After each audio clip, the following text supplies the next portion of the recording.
Yo, it's the Israelite AJ Raw. Just quickly, Anthony Joshua versus Joesph Parker. Me personally, I am home team. I got AJ. I got Anthony Joshua. I think he about to whoop Joesph Parker. I don't think it's gonna be close. I don't see the hype. I don't know why Delonte Wilder and Anthony Joshua has not happened yet. But again, another person for him to knock down. I don't know what has to happen for them two to get it on. I don't know whether it's going to be Tyson Fury first before Anthony Joshua. I don't know what's going on. But Anthony Joshua and Delonte Wilder need to have that. They need to get it on. So right now, we have Boxing Legends TV. We're about to watch Taylor the Tape. It's Anthony Joshua versus Joesph Parker. Let's get this right. Hold on. Let's do this. Let's get this correct. Okay. And we live. Let's do this. Welcome back to the Tale of the Tape here on Boxing Legends TV.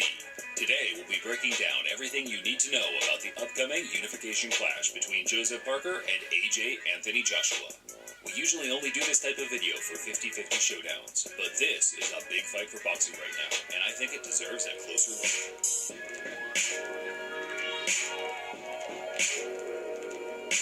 Defending IBF and WBA champion Anthony Joshua will enter the ring with a record of 20-0 with 20-0. He was born and raised in Watford, England, and is currently 28 years old.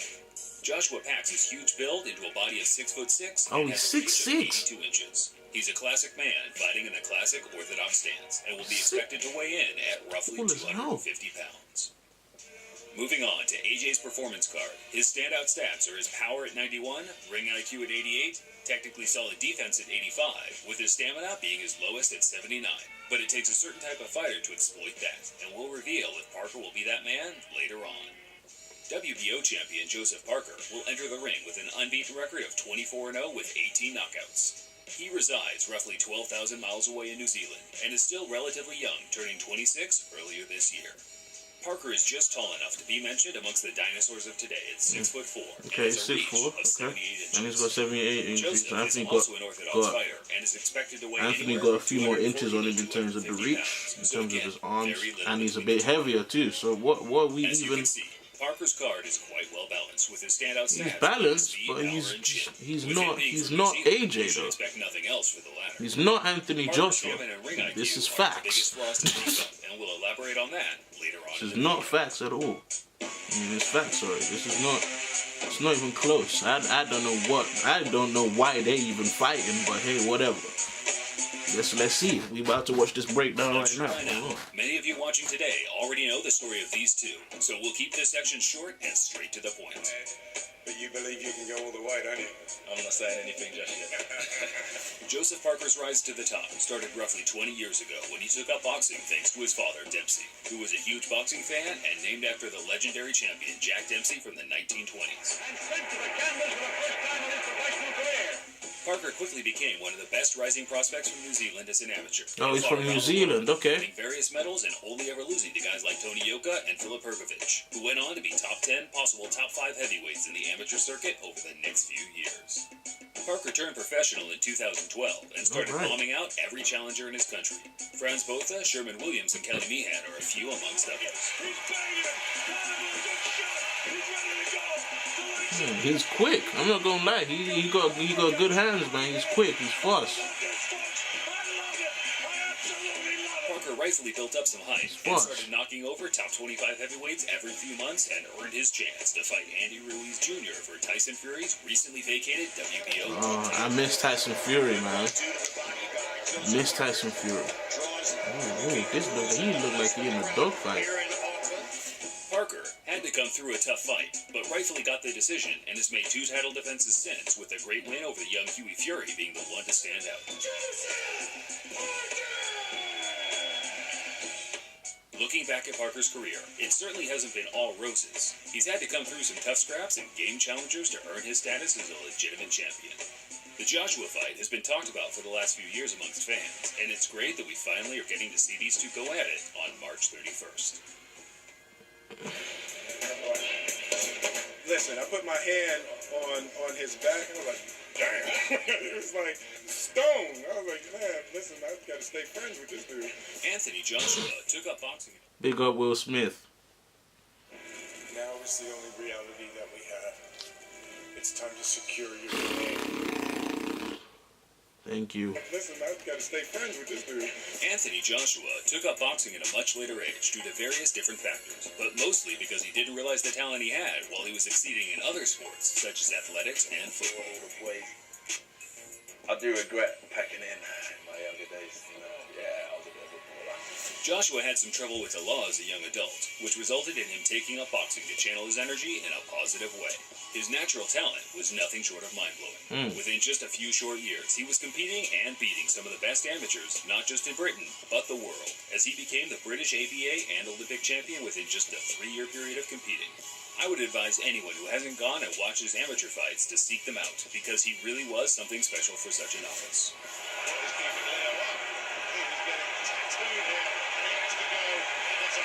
Joshua turned pro in 2013 and pretty much instantly became a superstar in Britain as he traveled the country. I remember watching his Olympic battles. Fighter with staggering ease. He was really good in the Olympics.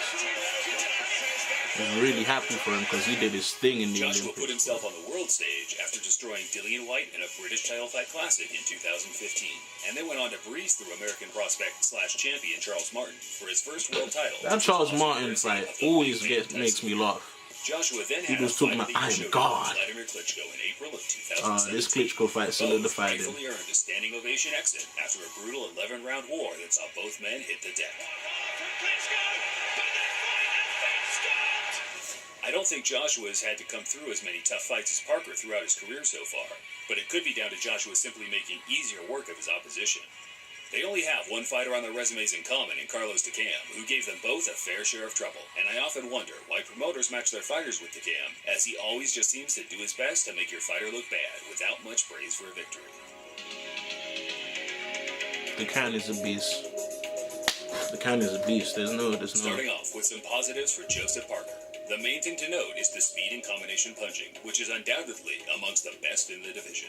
Some go as far to say he is the quickest, but it really depends on who he's fighting, which is the same for Joshua. Joesph Parker seems to be a guy that steams forward and tries to use his power and his speed to get people out there, so... Parker has no issue going from head to body in a split second, sometimes with the same hand, which is rare in today's game. It certainly isn't a textbook style of attack as he throws some wide shots, but overall, it's something his opponents have to react to for the entire 12 rounds against him. Parker, although often criticized for his defense, is a very sharp and concentrated fighter while boxing on the back foot. Or I like this because I don't know too much about Parker though. I like this. He rarely gets caught off guard while in these positions. Parker may have already put a little bruise under Andy Ruiz's left eye, so... Joshua, like Parker, also has fast hands, especially considering his size and mass, but again, rarely gets to flex these attributes against an active opponent. He was throwing 4s and 5s against Dillian Whyte after he slowed down in their fight, and if you go back a bit further, Joshua was putting combos together like Muhammad Ali against the likes of Darch and... Oh yeah, yeah. This is crazy. Man, when he gets into... Once he starts throwing combos, and you can see him focusing... And he's got he's locked in and he's 3, 4, 5 like. The real standout point for Joshua is his ability to counterpunch in pretty much any range. No one could throw him like Ali, but I like these two. These two look like they can throw combos. But Ali would just once he caught you in his rhythm, that's it. Like that, you out of there. We don't even need to talk about the greatest because he's the greatest. Once he caught you in his rhythm, that's it. Bye. See you next year or next couple of years. It's only a few dudes that beat Ali and beat him properly. So Ali is the greatest. Period. Not like Vladimir Klitschko, for example, who would rather grab and wear you down over time. It's not just the instinct to fire back, but the speed he does it at. It's something you simply can't teach to master at this level. He has the ability to take a punch and counter without flinching. Any boxers or trainers watching this will know, flinching after being hit can mean the entire difference to whether you can actually take up boxing. Full stop. Regardless of talent.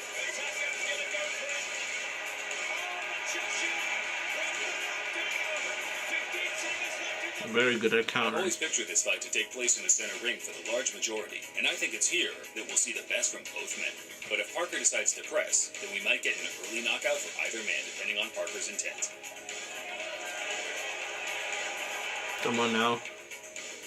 Yeah, it doesn't look like he's good. Like, I feel like this Parker guy, if AJ just comes out and starts bullying him like he did Dylan White, then what are we talking about? He just comes out and just goes nuts on him. We might get a third, fourth round knockout. I really don't see that he's dope and all, but we're not comparing him to Joshua. We're just not doing that. But Parker simply doesn't have this type of power and range. Sorry. Joshua, while defensively sound for the majority of the time on the back foot, does look a little stiff and shook up while being bombarded. If Parker can get inside and draw AJ's hands down with a quick 1-2 from body to head, and then follow up with an onslaught of hard, accurate shots, he has a chance of putting him down. I say this because Parker does actually have the ability to do this with his speed and moderate power. Okay. I think both men suffer when it comes to stamina. Sure, AJ's has been more noticeable so far, but Parker's punch output as the rounds progress just seems to keep diminishing. For me personally, it's this fact alone as to why I'll be picking Anthony Joshua to win. If you can't outwork the man, he'll simply make you fight to his pace, where he lands the better work, round after round, because quite simply, he's the better boxer.